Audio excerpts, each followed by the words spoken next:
వేశ్యావృత్తి చేసేవాళ్ళు ఎట్లంటే వాళ్ళని ఆకర్షించుకోవడానికి మాటలు వస్తాయి, తీయగా మాట్లాడతారు, ఎంత చక్కగా మాట్లాడతారు. కానీ ఇప్పుడేమో మాటలు, అప్పుడేమో వాళ్ళు ఉండే ఏరియాలో ఒక సుగంధ ద్రవ్యాన్ని అక్కడి నుండి చదువుతారు. ఆ వాతావరణం అంతా కూడా పరమగీతం చదవండి, చక్కగా మీకు తెలుస్తుంది. నేను చెప్పే భావన అంతా అక్కడ ఉంటుంది. ఆ సువాసన కలిగినటువంటిది చల్లుతుంది. చల్లేసరికి ఆ కొత్త వాళ్ళు వచ్చేటువంటి వాళ్ళు ఏం చేస్తారంటే ఆ వాసన చూసి ఇక్కడ ఒక వ్యక్తి మాకు ఆశ్రయం ఇచ్చేటువంటి వ్యక్తి ఉన్నది, మేము అక్కడికి వెళ్ళాలి, ఈ దినము మా జీవితాన్ని అక్కడ గడపాలి అని అనుకుంటారు. బుద్ధిహీనులేమో వాళ్ళ జీవితాలను నాశనం చేసుకుంటారు, వాళ్ళ ఆస్తిని పాడు చేసుకుంటారు. కానీ ఇది బుద్ధిమంతులు కనుక అక్కడికి వెళ్ళేసరికి ఆమె ఏం చేసిందంటే ఒక ఆనవాలు తీసుకుంటున్నది. మనకు కావాల్సేది అది. నీవు నేను ఏం తీసుకుంటున్నావు దేవుని దగ్గరికి? అందుకే 10 ఆ 12 13 చదివించింది. అందుకే ఆ భాగాన్ని మరొకసారి చదవమా. నేను మీకు ఉపకారం చేస్తుంది కనుక ఒక్క నిమిషం, నా తండ్రి ఇంటికి ఉపకారం చేయాలి. వాళ్ళను అక్కడికి రప్పించుకున్నది. అక్కడ ఉన్నారు, వాళ్ళు పాపం చేయడానికి వెళ్ళలేదు, వేగి చూడడానికి వెళ్ళిండ్రు, పొరపాట్ల పడడానికి వెళ్ళలేదు, దేవునికి దూరం కావడానికి వెళ్ళలేదు. దేవుని దాసుడు వాళ్ళ నాయకుడు చెప్పినటువంటి మాటను శ్రద్ధగా విని అక్కడి సమాచారం తీసుకోవడానికి అక్కడికి వెళ్ళిండ్రు. ఆ స్త్రీ స్వభావం లేదనొచ్చు. కానీ అయ్యగారా, మిమ్మల్ని చూస్తుంటే మాకు భయం అనిపిస్తున్నది, నాకు ఒక ఉపకారం చేయాలి. నేను మీకు ఉపకారం చేసిన, మీకు నేను మేలు చేసిన, ఆ రాజు కంటే పడకుండా మిమ్మల్ని దాచిపెడుతుంటున్నా, నాకు మీరు ఉపకారం చేయాలంటే. మీ దేవుడు గొప్పవాడు, మీ దేవుడు ఉన్నతమైనటువంటి వాడు, మీ దేవునికి సర్వశక్తి కలిగినటువంటి దేవుడు. మీ దేవుడు చేసినటువంటి కార్యాలు నేను చెవులారా విన్నానయ్యా, నా హృదయంలో అవి తెలుసుకున్నా, నా గుండె జారిపోతుందయ్యా. మీరు నాకు ఒక ఆనవాన్ని ఇవ్వాలి, నాకు ఒక ఆనవాన్ని. ఎవరెవరికి చూడమ్మా ఆ మాట చదువు, ఎవరెవరికి అంటుందో చూడు.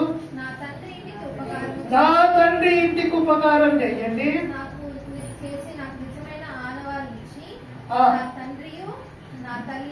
నా తల్లియు నా అన్నదమ్ములను నా అక్క చెల్లెళ్ళను నాకు ఎవరెవరు బంధువులు ఉన్నారో వాళ్ళందరికీ కూడా చావకుండా బ్రతకనిచ్చి రక్షించినట్టుగా దయచేయమని. చూసినవా, నాకు దేవుని తోడని ప్రమాణం చేయండి. నువ్వు దేవుని తోడు పెట్టుకో, దేవుని దగ్గర ఏడు. ఎల్లకాలం నీ కష్టాలలో పడకుండా, నీ జీవితం మీద శత్రువు నీ మీదికి దాడికి రాకుండా దేవుణ్ణి, ఈ స్త్రీ, ఈ శ్రమలో ఉన్నటువంటి స్త్రీ, ఆమె పాత జీవితాన్ని, ఈమె మీద ఇంకొక ప్రసంగం కూడా దేవుడు నాకు అనుగ్రహించాడు. అది అవసరం లేదు. ఆమె ఏం చేస్తుంది? దయచేయండి వచ్చినటువంటి వాళ్ళ చేత ప్రమాణం చేయించుకుంటున్నది. అయ్యలారా, నా తండ్రి, నా తల్లి, నా అక్క చెల్లెళ్ళు, నా బంధువులు, నా అన్నదమ్ములు, మమ్మల్ని అందరినీ ఈ ఉగ్రత నుండి తప్పించడానికి మాకు నిజంగా ఒక ఆనవాలు ప్రమాణపూర్వకంగా, నీ దేవుని ప్రమాణపూర్వకంగా నాకు మాట ఇవ్వండి అని ఆమె ప్రమాణం చేయించుకున్నాయి. వాళ్ళు ఏమి ఇచ్చిందో చూడక, వాళ్ళు ఇచ్చినటువంటిది కింద. అందుకు ఆ మనుషులు ఆమెతో నీవు మా సంగతి వెల్లడి చేయని ఎడలా నీవు మా సంగతిని బయట చెప్పని ఎడలా మీరు చావకుండునట్లు మీరు చావకుండునట్లు మీ ప్రాణములకు బదులుగా మీ ప్రాణాలకు బదులుగా మా ప్రాణమిచ్చదము. మా ప్రాణం ఇస్తాము. యెహోవా ఈ దేశమును మాకు ఇచ్చినప్పుడు ఈ యెహోవా దేవుడు ఈ దేశమును మాకు ఇచ్చినప్పుడు నిజముగా నిజముగా మేము మీకు ఉపకారము చేసేదమని మీకు ఉపకారం చేస్తామని ప్రమాణం చేసి ఒక దారాన్ని ఇచ్చాడు, ఎర్రటి దారాన్ని ఇచ్చాడు. నువ్వు ఏ ఇంట్లో ఉంటావో, ఏ ఇంట్లో నువ్వు జీవిస్తావో వాళ్ళందరినీ తెచ్చుకో. ఎవరెవరు నీకు బంధువులు ఉన్నారో వాళ్ళందరినీ తీసుకొని ఆ ఇంటి కిటి కట్టు. ఉగ్రత వచ్చినప్పుడు దాని నుండి తప్పించబడు. నీ మీదికి కత్తి రాదు, నీ మీదికి ఖడ్గము రాదు, నువ్వు చావవు, నువ్వు బ్రతుకుతావు అని దేవుని సేవకులు ప్రమాణం చేసింది. ప్రేమనటువంటి దేవుని బిడ్డలారా, ఈ మాటకు దీవెన నీకు నాకు దేవుడి లోకానికి వచ్చి తన రక్తాన్ని కార్చి, తన రక్తాన్ని ఆ శిలువలో నుండి మన కొరకు కార్చినటువంటి రక్తం ద్వారా మనకు స్వస్థత ఉన్నది, మనకు రక్షణ ఉన్నది, మనకు విడుదల అయింది. ఇప్పుడు దేవుని బిడ్డగా ఉంటున్నాం. ఈ స్త్రీ ఏమైంది తెలుసా? దావీదు పట్టణానికి, దావీదు వంశానికి మూల పురుషురాలైంది. దావీదు గోత్రానికి మూలమైనటువంటి స్త్రీలు అయిపోయింది. వ్యభిచారి ఎక్కడ? దేవుని యొక్క పరిశుద్ధమైనటువంటి గోత్రం ఎక్కడ? దేవుడు వీటన్నిటిని తీసివేసి ఆమెను పరిశుద్ధురాలుగా దేవుని యొక్క బిడ్డలకు తల్లిగా, దేవుని యొక్క పిల్లలకు తల్లిగా దేవుడు చేసి ఉంటున్నాడు. ప్రేమైనటువంటి దేవుని బిడ్డలారా, నువ్వు ఏ విధంగా నీ జీవితాన్ని గడుపుకుంటున్నావు? ఏ రీతిగా నీ జీవితాన్ని నువ్వు వెళ్ళబుచ్చుకుంటున్నావు? ఎక్కడో నీచమైనటువంటి స్థితి మనది, ఎక్కడో పనికిరానటువంటి జీవితం మనది. దేవుడు తన అమూల్యమైనటువంటి రక్తం ద్వారా, దేవుడు తన యొక్క అమూల్యమైనటువంటి రక్షణ మనకు అనుగ్రహించి మనకు దయచేసి నిన్ను నన్ను తన పిల్లలుగా చేర్చుకున్నాడు. నీకు మొదటిగా అమ్మ వాళ్ళు చేసిన పని ఏంటి తెలుసా?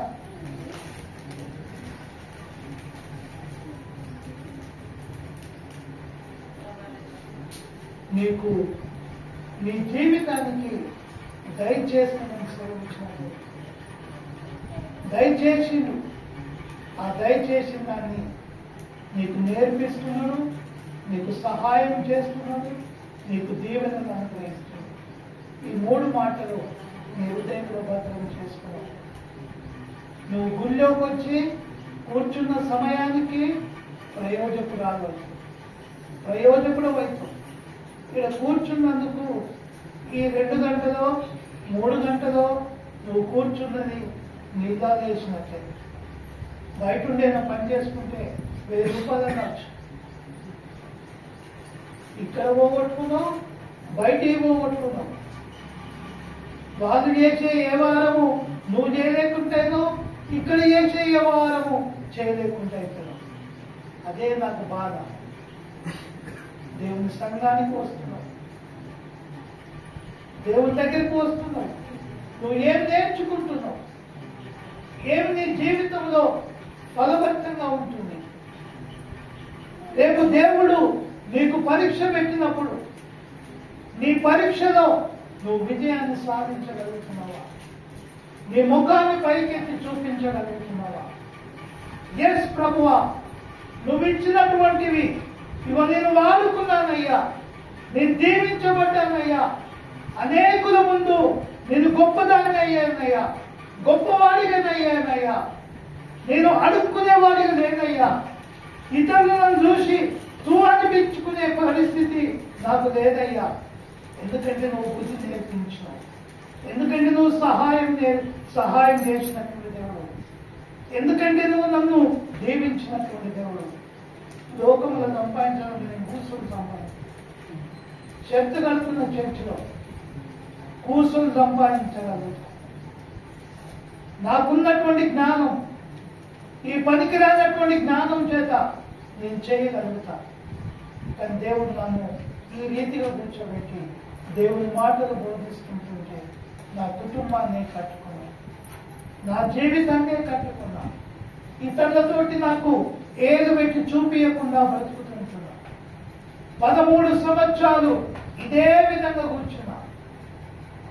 ఇదే రీతిగా ఒకటే చేసేది, అయ్యా నీ పాదాలు పట్టుకుంటున్నా, నాకు దయచేయండి. నాకు బుద్ధి లేకపోతే బుద్ధిని దయచేయండి. ఒకవేళ నీ ఆజ్ఞలను నేను మీరిపోయి ఈ లోక జ్ఞానం చేత ఏదైనా కథలు చేస్తున్నా, కథలంటే నా ప్రవర్తన అంతా ఇతరులకు ఏదో మోసపూరితంగా నా ప్రవర్తన ఉందా, నాకు బాధ రాకముందే ఆ బాధ నుండి తప్పిస్తున్నాను. మూడవదిగా ఏ అప్పు లేకుండా ఈ రాత్రి చచ్చిపోయినా కానీ ప్లేన్గా పోతా, ప్లేన్గా వెళ్ళిపోతా. ఎవరికి 10 పైసలు అప్పు లేకుండా ఈ రోజు నేను ఈ సమయంలో వచ్చినా కానీ చక్కగా వెళ్ళిపోతా.